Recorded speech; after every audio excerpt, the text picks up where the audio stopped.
All right, welcome everyone to the CommandZone.com, another deck pick for you. This is John. I'm here with Joe Viola. Hey. And we're going to work on, I guess, Joe's Intet deck. So let's get Intet out of here. But yeah, so this is Intet the Dreamer. It's a rug-colored planar chaos dragon, and it's actually the reason why I've designed this deck is to add more variance to my games of EDH. This is my fun deck, and I found that with most of the typical decks I make, it's very redundant and every game's the same. So with this one, I tried to do a little bit more of variance, and variance is built into this general, so it's really good. What he does is, whenever he deals damage to a player, you can pay 2 blue to exile the top card of your library face down, and you can play that card without paying its mana cost for as long as Intet remains in play. So I would assume you have lots of deck manipulation in this deck, in your EDH deck here. Yeah. I didn't want to just do completely random flips Right. off of Intet. Right. So I have some deck manipulation, which I guess we can go over. Sure, let's go over that. Yeah, let's get him over here. So the all-star deck manipulator in EDH is Sensei's Divining Top. Right, of course. Can't go without that. Yep. I have Scroll Rack. We got Soothsaying and Crystal Ball for my my main deck manipulation. And for added redundancy, because I didn't want to be a complete noob at the table. Right. I have Sylvan Library. Yep. I have Jace the Mind Sculptor and Brainstorm all do basically the same thing as these. I can't do it at whim, like say in response to his trigger. I can do these, but these are more for like setting up at the beginning of the turn and then going into combat and then taking advantage. So what kind of deck would you say this is? Is this like a mid-range deck? Is it an aggro deck? Is it a control deck? A combo deck? What kind of deck are we looking at here? I'd say if I had to classify it, it would be a combo deck. Oh, it is combo. Okay.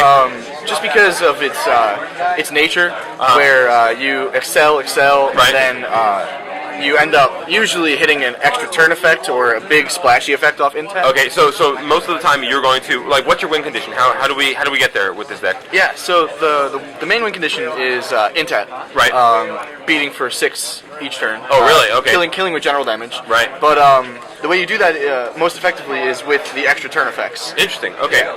So typically, when you attack with Intet, right. you stick an extra turn or maybe something big like Gingertaxis or Terracodon on the top of your library. Okay. So you can use his effect. Interesting. Okay. Yeah. So to round out the top of the library manipulation suite, right. we have Worldly Tutor, okay, and Mystical Tutor, which you can do for basically Demonic Tutor in conjunction with Intet. Sure.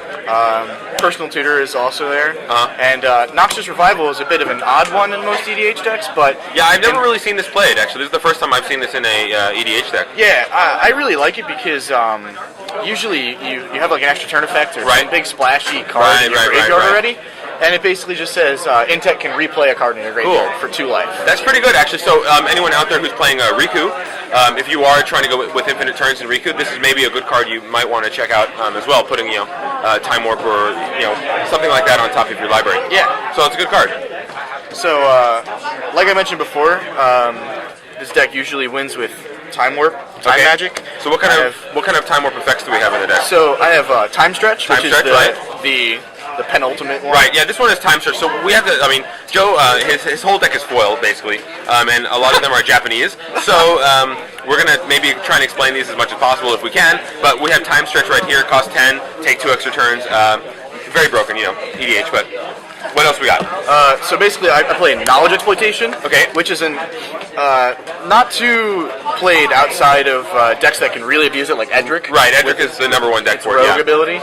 But what this does is you can search target opponent's library for an instant or sorcery, and then play it without paying its mana cost. Sure. So basically, if you're playing up against a blue player or there's a blue player at the table, you can basically take their Time Warp, right? Exactly. Okay. It's basically a second Time Warp. Interesting. I like that. Time Stretch. Okay. And then rounding out the Time Magic suite is Temporal Manipulation and Capture of Xing Shu, which is basically the same exact rules text as Time Warp, except it doesn't target a player, so they can't be misdirected. Interesting. Yeah. So some other big splashy stuff that this deck can do is power out Avenger of Zendikar, or Terastodon, or Karn, Jin Chitaxis. Okay, that's a pretty cool altar right there. Yeah, Godzilla. Why not? Right. You can go big with Praetor's Council. And what does Praetor's Council do? This one's pretty new, actually, from Besiege. Yeah, so Praetor's Council is return your entire graveyard to your hand, and you have no maximum hand size. Right. So, usually after a couple uses of Intet, your graveyard's pretty stacked with powerful spells. Sure. So you want to go for a Praetor's Council to basically redo everything. Interesting. Yeah. Just some big splashy spells. Okay. Light of Replication. Right. Consecrated Sphinx. Sure. You can't have a blue EDH deck without that. And Charmbreaker Devils. You know what? I just did my deck on Animar, and I stuck Charmbreaker Devils in. It's the only red card that I think is worthy enough to be in my Animar deck, and it really looks like your deck is mostly blue and green as well. Red is really just a splash. Yeah, same with my deck, and I think that's pretty relevant out there to a lot of people who are just trying to learn how to play EDH or trying to build decks. Red sucks. Like, get away from it. It really it's terrible. does. It's really bad. I mean, sure, there are some people out there that probably believe differently, but those people have bad EDH decks. Yeah, I would say so. But yeah, I mean, I put red in here for a few effects, and Charmbreaker Devils just came out in Innistrad, and I'm like, with all my Time Warps in the deck, there's no way I can't put Charmbreaker Devils in the deck. Right. So moving on from the library manipulation. Yeah, let's move all this stuff up because we're getting a little messy. All of your shiny stuff here is messing with our lighting, but we'll keep going. Let me try and figure this out. Here we go. Sure. So you can't have a blue EDH deck without counter magic. Okay. So I have some of those in my deck. We got Void Slime. And what does Void Slime do? Void Slime is actually one of my favorites. It's super versatile. It counters not only just a spell, but it can counter an activated ability or triggered ability. Okay. So basically anything from a fetch land to time stretch. So it's basically counterspell, plus stifle. Yeah. Oh, that's pretty good. Okay. Yeah. We got the classic EDH counterspells, which hinder and spell crumple. Those are good for what, generals and for stuff? problem generals. Like if someone's playing Xur, you have one of those, it's basically game over for them. Right. Yeah, they can't get back on that. Their deck is so centered around their general that if you bottom their general. Right. So how does your now? Let's say someone does hinder your general. Does that affect your plays? I mean, that kind of sucks, but it really doesn't. The deck has a lot of splashy stuff on its own, a lot of card advantage built into it. Right. That you really don't need your general. Right. He's just there to provide a nice, easy, cruise to victory. True. So, from some more counters, we got Cryptic Commands. Okay. We have OG Counterspell. Right. And we got my favorite counterspell. Mana Drain, of course. Mana Drain. Yes. It's just so broken. Playing it on turn 2, and then on a 3-drop, and then powering out Intet on turn 3 is just so powerful. Right. So, in my environment, EDH environment, my play group, it's a lot of degenerate decks. Yes. And this deck isn't too degenerate. It's more of my fun deck. But to keep those degenerate decks in check, I make sure to include these 3 cards. So we have Force of Will, Misdirection. We got Force of Will and Misdirection and Pact of Negation. Okay. They're free counter spells. Right. 2 are better than the other. Misdirection's probably the worst of the 3, but it's good in counter wars. Right. Because you can make their counterspell redirect. True. To their own.